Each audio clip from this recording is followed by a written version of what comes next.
and reminding people that no relationships matter in life as much as the first ones you have, with your mother and father. Being there for people counts. I heard my dad's voice somewhere in the back of my head every time I laced up my spikes and went out there to do battle. That was true when I was a kid playing with the other kids at Boldface Park, and it was true long after my dad had died, way too young, and I was out there battling Gibson or Marischal or Seaver. That was the ultimate secret to my success. I always played for my dad and for myself and for love of the game, which to me were all wrapped up together, those three. I played my ass off when I was a kid in Cincinnati, and I played my ass off when I was an up-and-coming star at Crosley Field, and I played my ass off when I'd moved on to other teams in other cities. I was never trying to impress anyone. I was just trying to live up to that fiery love of the game and of competition that my father passed on to me when I was just a runt of a kid wishing I could be like him.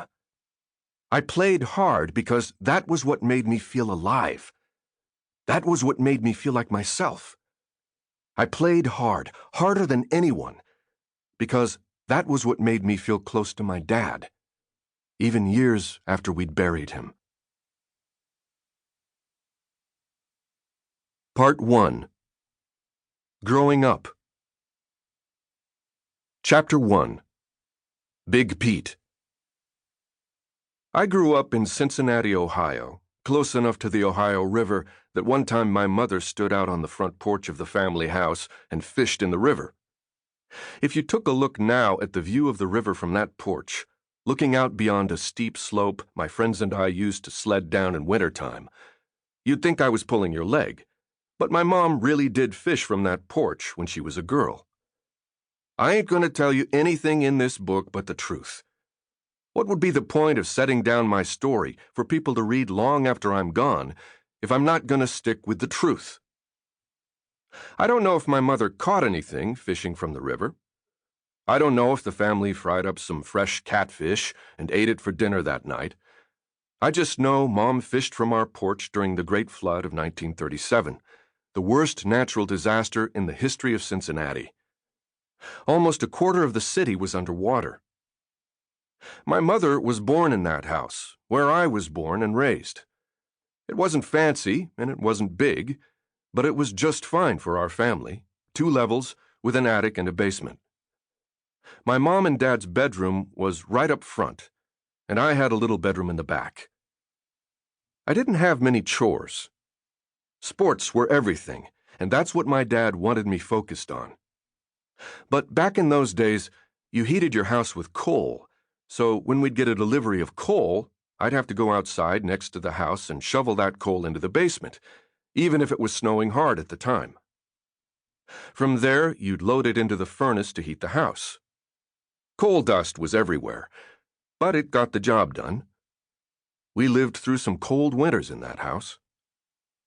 I had the best childhood growing up near the Ohio River. We'd run into the woods and lose hours getting up to whatever mischief we could. The woods started right past our house and just kept going up the hill, especially once you crossed over Hillside Avenue. You name it, we probably did it, like a bunch of little Dennis the Menaces always looking for a way to keep ourselves busy. You have to picture Pete as this bumpy little guy.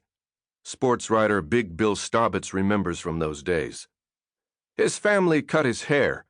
They didn't have fashion styling back then, and Pete's hair stuck straight up. He looked a little bit like a porcupine. He had a gap between his teeth, and he'd spit through it. The best was when we would walk a mile up to the top of Anderson Ferry Road to old Elsasser Farm, which had been a dairy farm since 1929. They had a couple 100 acres up there, easy. Besides cows, they also had these beautiful horses, which we'd ride any time we could. We'd sneak in and hop on and ride bareback. Now that was fun. No one seemed to mind much. Those were fast, beautiful horses, and I tell you, I don't know if I was ever as happy as I was back then, 13 or 14 years old, my legs clamped down on a beautiful brown horse, racing along.